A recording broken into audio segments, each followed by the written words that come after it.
আমরা ডাকসুটাকে একটা ফেস্টিভ্যাল হিসেবে দেখছি। কারণ হচ্ছে বিগত যে ডাকসুটা হয়েছিল আমরা সবাই জানি কি এটা হচ্ছে একটা করাপ্ট ডাকসু ছিল। এখানে আসলে মনে করেন যারা হচ্ছে প্রার্থী ছিলেন তারা নিজেরাই প্রার্থী ছিলেন, নিজেরাই ভোটার ছিলেন। যারা আমি পার্সোনালি হচ্ছে একজন অনাবাসিক শিক্ষার্থী, তো আমাদের হচ্ছে অনাবাসিক যারা শিক্ষার্থী ছিল তাদের অ্যাক্সেসই ছিল না। আমরা যে ভোট কেন্দ্রে আসবো ভোট দিতে, তো এই অ্যাক্সেসটাই ছিল না। তবে এইবারও আমরা কিছু হচ্ছে আশঙ্কা করছি, যেমন হচ্ছে আমাদের যে সংখ্যক হচ্ছে ভোট কেন্দ্র দেয়া হয়েছে এটা আসলে পর্যাপ্ত না। কারণ হচ্ছে স্যারের সাথে আজকে গতকালকে কথা হয়েছিল জসিম স্যারের সাথে, তো উনি বলছেন এক একজন 8 মিনিট করে পাবে। সো যতগুলো ভোট কেন্দ্র আছে এটা যদি আমি একটা সিম্পল ম্যাথমেটিক্যাল হিসাব করি, তাহলে আমি দেখতেছি কি 20,000-এর বেশি ভোট দিতে পারবে না। তো আবারও কি মনে করেন আমাদের মধ্যে যে আশঙ্কা কি আবারও কি যারা অনাবাসিক, যারা হচ্ছে ক্যাম্পাসের হচ্ছে প্রায় 56%, 52 থেকে 56 বলা হয়, তো ইনাদেরকে কি মনে করেন একটা মানে সোজা ভাষায় যদি আমি বলি কি মাইনাস করার একটা চিন্তা ভাবনা কিনা এটা।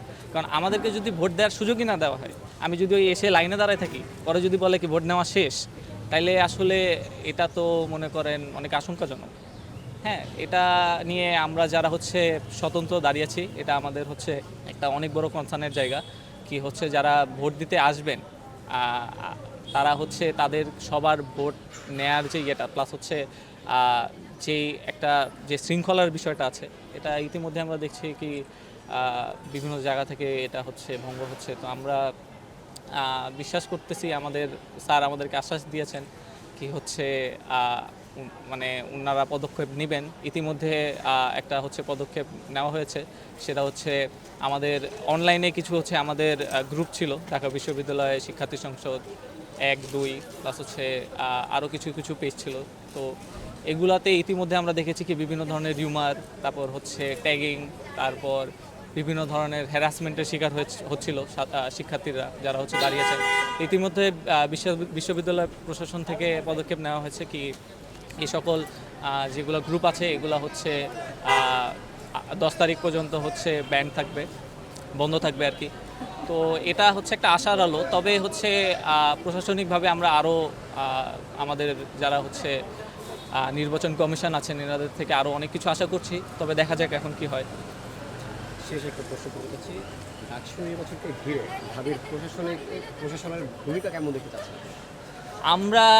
আমরা যখন হচ্ছে স্যারদের সাথে দফায় দফায় মিটিং করি, আমি যেমন হচ্ছে একটা বাস রুটের প্রেসিডেন্ট, তো আমাদের সাথে যখন মিটিং হয় স্যার আমাদেরকে অনেক আশ্বাসই দিয়েছিলেন। কিন্তু আসলে সত্যি কথা বলতে এখন ইলেকশনের আগে ভিসি স্যার বলছেন কি বাধা যদি হয় আমি ছেড়ে দিব, আমি হচ্ছে পদত্যাগ করব। এটা তো সলিউশন না। হ্যাঁ, আপনার পদত্যাগ করা বা হচ্ছে ইলেকশন পিছানো এগুলো তো সলিউশন না। সলিউশন হচ্ছে আপনাকে স্ট্রং হইতে হবে, আমার প্রশাসনকে স্ট্রং হইতে হবে যে হচ্ছে আমাদের যে বিধিমালা আছে এই বিধিমালা হচ্ছে যে ভঙ্গ করবে তার তো আমরা হচ্ছে একটা হচ্ছে প্রশাসন থেকে এটা চাবো কি হচ্ছে প্রশাসন কোনো পদক্ষেপ নেই।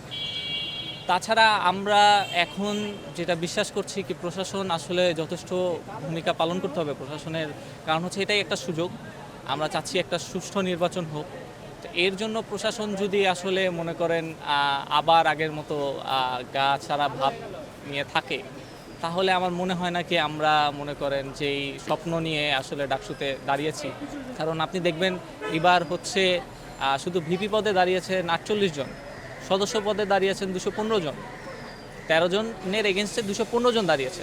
এটা তো আসলে আমরা সবাই বিশ্বাস করেছি কি এটা হবে হচ্ছে আমাদের যারা বিভিন্ন দলের আছেন, যারা স্বতন্ত্র আছেন সবাই এখানে হচ্ছে পার্টিসিপেট করছে। আমরা এই বিশ্বাস নিয়ে করছি কি হ্যাঁ এটা হচ্ছে একটা ফ্রি অ্যান্ড ফেয়ার ইলেকশন হবে, আমরা সবাই পার্টিসিপেট করব, যারা যোগ্য ক্যান্ডিডেট তারা জিতবেন ইনশাল্লাহ। সেটা যে কোনো দলের হতে পারে, যে কোনো। আপনারা ইতিমধ্যে দেখবেন কি আমাদের যারা ভিপি ক্যান্ডিডেট আছেন বিভিন্ন দলের, ওনারা অনেক মনে করেন একটা আমেজের মধ্যে একসাথে কোলাগুলি করছেন, একসাথে যখন দেখা হয়ে যাচ্ছে রাস্তায় ওনারা হচ্ছে অনেক ভদ্র নম্রভাবে দুজন কথা বলছেন, তিনজন একসাথে গল্প করছেন। তো এটা তো একটা আমরা দেখছি কি এটা একটা উৎসবের মতো। হ্যাঁ, কিন্তু এটার জন্য আমাদের আরও যে আকাঙ্ক্ষা সেটা হচ্ছে প্রশাসনের থেকে কি আমাদের সিকিউরিটির বিষয় আছে এখানে। হ্যাঁ, প্রচারণার যে বিধিমালা আছে এটা হচ্ছে বাস্তবায়ন করতে হবে। এটা যদি প্রশাসন এখানে ব্যর্থ হয় তাহলে তো আমার মনে হয় কি এটা আসলে একটা ফ্রি অ্যান্ড ফেয়ার ইলেকশন হবে না।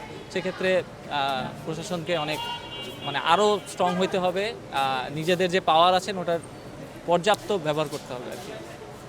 Thank you.